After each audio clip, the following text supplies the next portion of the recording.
नमस्कार साथियों, आज आपका फिर से मैथ्स ब्रदर में आपका स्वागत है।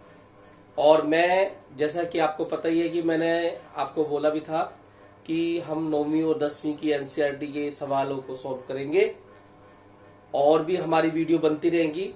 तो उसी क्रम में आज हम फिर से 9th क्लास की जो क्वेश्चन है वो लेंगे नंबर सिस्टम में, जो कि एक क्वेश्चन एग्जाम में हमेशा आता है, वो आज हम ये करके देखेंगे। आपको पता है, मैंने आपको पहले ही बताया था, जैसे कि ये देखिए बच्चों, मान लिया जाए 0.5555 ये एक क्या है, ये एक रैशनल नंबर है, यानी ये परिमेय संख्या है इसे, लेकिन हमें परिमेय संख्या के रूप में लिखना है।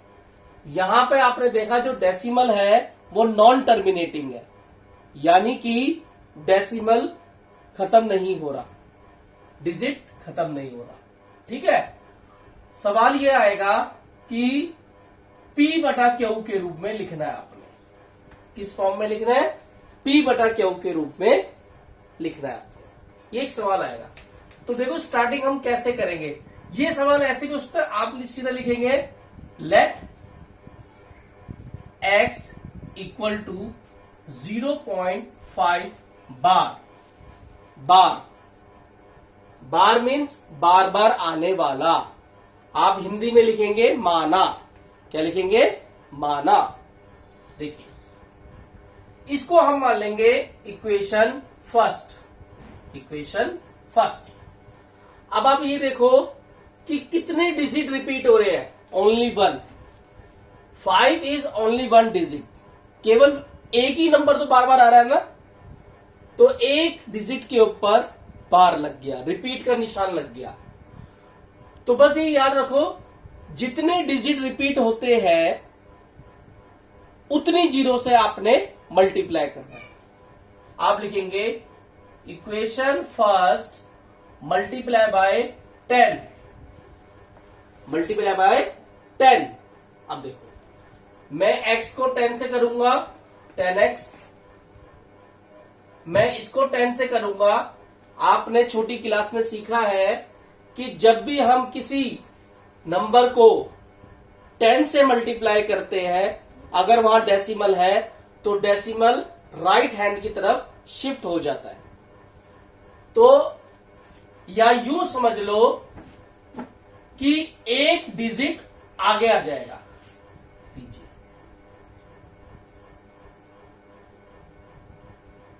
या आप ये समझ लो, देखो एक पॉइंट राइट यानी कि सीधे हाथ की तरफ मूव कर गया, तो क्या हो गया? 5.5 बार। ये बार क्या है? बार तो बार बार आ रहा है, इसमें कोई कमी नहीं आएगी, ये वहीं का वहीं रहेगा। बस कहने का मतलब है एक डिजिट डेसिमल को जंप कर जाएगा। क्लियर? बस। अब आपने क्या करना है? सेकंड कंडीशन में से फर्स्ट कंडीशन माइनस कर देना। Equation second minus equation first करो। 10x इक्वल 5.5 बार। फर्स्ट इक्वेशन क्या आती? 1x इक्वल 0.5 बार। माइनस करो बच्चों। 10x में से 1x गया 9x, 5 बार में से 5 बार गया 0, 5 में से 0 गया 5। अब x का मान क्या हुआ? 5/9। क्या होगा? 5/9। ये आपका आंसर है। तो हम कह सकते हैं 0.5 बार इक्वल टू 5/9। तो हमने इसको रैशनल नंबर के फॉर्म में लिख दिया, यानी परिमेय संख्या के रूप में लिख दिया। डेसिमल जो कि नॉन टर्मिनेटिंग थी, उसको हमने P बटा क्यू के रूप में लिख दिया। ये सवाल पेपर में आता है, लेकिन ये सवाल तो इजी है। अभी हम एक और सवाल लेते हैं आपके सामने। बहुत कैटेगरी है। एक और देखो, मान लीजिए एक सवाल आपका आ जाए 0.67 बार। अब आप बच्चों ये समझेंगे 67 बार, इसका मतलब ये है कि 2 डिजिट बार बार आ रहे हैं। आप मानेंगे लेट x b इक्वल 0.67 बार, first condition, just like this. बस डिफरेंस क्या है, यहां 1 डिजिट पे बार था, यहां 2 डिजिट पे।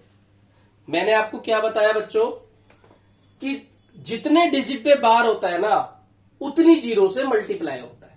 अब आप देखेंगे यहां 2 डिजिट है, 2 डिजिट का मतलब हो गया 100 यानी 100। इक्वेशन फर्स्ट मल्टीप्लाई बाय 100, तो इसको करेंगे 100x। अब मैंने आपको बताया था ना, ये जंप कर जाते हैं, ये 6 और 7 जो डिजिट है ये डेसिमल को जंप कर जाएंगे।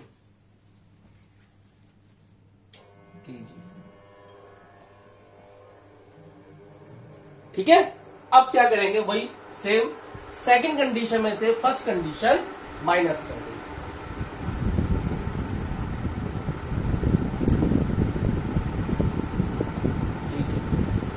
तो 100x में से 67.67 बार में से 1x इक्वल 0.67 बार। अब आप इसको घटा कर देंगे, माइनस कर देंगे। 99 प्यारे बच्चों, जिसका कॉफिशिएंट यानी गुणांक कुछ नहीं होता उसका 1 माना जाता है, 1। तो 100 में से 1 गया 99, ये कैंसिल हो गया, सेम है, केवल 67 आ गया। तो x का मान कितना हुआ, 67 डिवाइडेड बाय 99। तो आपका आंसर हो गया 0.67 बार, 67 डिवाइडेड बाय 99। ये आंसर। इसका मतलब क्या है, इसका मतलब यह है कि अगर मैं 67 को 99 से डिवाइड करूंगा तो मुझे यही नंबर दोबारा मिल जाएगा, यानी कि 67, 67, 67, ऐसे ये नॉन टर्मिनेटिंग फॉर्म में हमें मिल जाएगा। तो इस तरह के सवाल आते हैं। अब मैं आपको वाला सवाल कराऊंगा जो इस बार गवर्नमेंट स्कूलों में जो अभी मिड टर्म हुआ है उसमें एक सवाल आया था। ठीक है, वो सवाल मैं आपको सॉल्व करके दिखा रहा हूं, और जो बच्चे जिन्होंने अभी पेपर दिया मिड टर्म का वो चेक भी कर लेंगे कि किस तरह से ये सवाल करना था। अब मैं इस वाले क्वेश्चन को रब कर,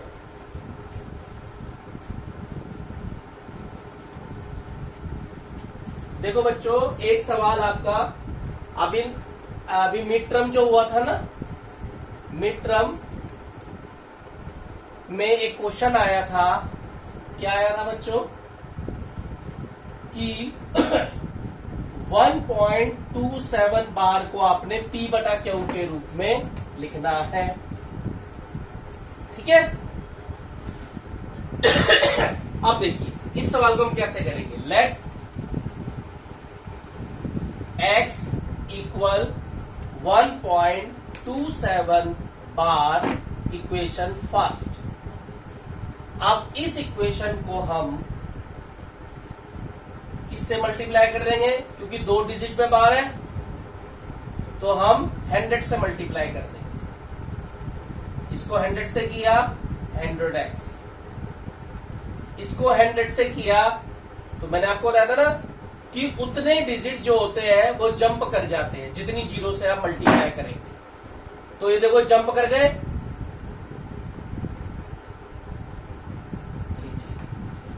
27 डेसिमल को जंप करेंगे, 1 को जंप नहीं करेंगे, 1 अपनी जगह पे है। 27 डेसिमल को जंप करके आगे आ गया। अब क्या बन गया हमारे पास, 127 यानी कि 127.27 बार। बस यही समझना। अब वही सेकंड कंडीशन में से फर्स्ट कंडीशन माइनस कर दो।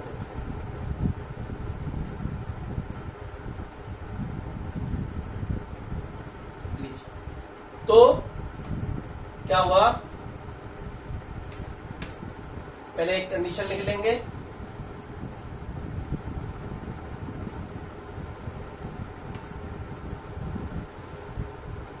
प्यारे बच्चों याद रखा करो डेसिमल के नीचे डेसिमल होना चाहिए। जब भी आप प्लस माइनस करेंगे डेसिमल की तो ये रूल होता है डेसिमल के नीचे डेसिमल। ठीक है, अब देखो 199 27 बार में से 27 बार गया 0 और 127 में से 1 चले जाएगा 126 या 126 डिवाइडेड बाय 99। अब हम इसको लोएस्ट फॉर्म में भी लिख सकते हैं, यानी कि लघु रूप में भी लिख सकते हैं, क्योंकि ये दोनों नंबर 9 से डिवाइड होते हैं। देखो 9 1 जा 9, 3 यहां चला गया 36, 9 4 जा 36, 9 1 जा 9, 9 1 जा 9। तो आपको ऑप्शन में ये आंसर दिख रहा होगा, तो ये इसका आंसर। तो प्यारे बच्चों ऐसे सॉल्व करना था। मेरे ख्याल से सर ऑप्शन वाला सवाल नहीं था, लेकिन करना तो आपने ऐसे ही था ना। लेकिन बहुत से बच्चों ने क्या पता सही भी किया गलत किया है, तो मैं देख रहा हूं, लेकिन करना है इसी तरीके से बच्चों। ठीक है, ध्यान रखा करो जितने डिजिट पे बार होगा उतनी जीरो से मल्टीप्लाई होगा बस। ठीक है, और जो लेटेस्ट इक्वेशन होगी उसमें से last equation previous equation minus करनी है बस, याद। तो आपका आंसर हो गया 1.27 बार इक्वल टू 14/11। तो ये आपका इस चैप्टर का जो मेन क्वेश्चन है वो यही है। आगे एक सवाल और है, एक सवाल और है। ठीक है, तो अभी हम वो करवाते हैं।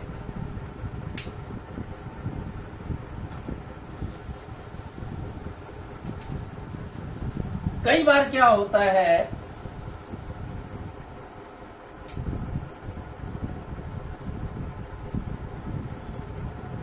मान लीजिए सवाल है और बार लगा है केवल 7 1 पर, 6 पे बार नहीं लगा, तो वही लेट x इक्वल 0.671 बार। प्यारे बच्चों वैसे तो इस सवाल को करने के बहुत तरीके हैं, अलग अलग तरीके से भी करते हैं, लेकिन सिस्टम तरीके से हम कैसे करेंगे, जिस पे बार नहीं है पहले उसको जंप कराएंगे। इसे इक्वेशन फर्स्ट मान लो, केवल मैं 6 को जंप कराऊंगा, यानी कि एक डिजिट को। एक डिजिट का मतलब हो गया 1 0। अभी मैं केवल 6 को जंप करा रहा हूं, क्यों? क्योंकि 6 पर बार नहीं है। इसको 10 से किया 10x, 10 से करेंगे ये जंप कर जाएगा।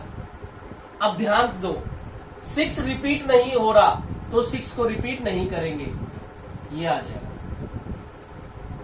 क्योंकि 6 के ऊपर बार नहीं लगा था। ठीक है, मैंने क्या किया, पहले 6 को जंप कराया, एक डिजिट को जंप कराया, 1 0 से मल्टीप्लाई किया।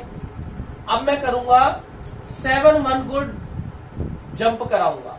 7 1 कितने डिजिट है, 1 2 1 2 है ना, यानी कि 100। Equation second multiply by 100।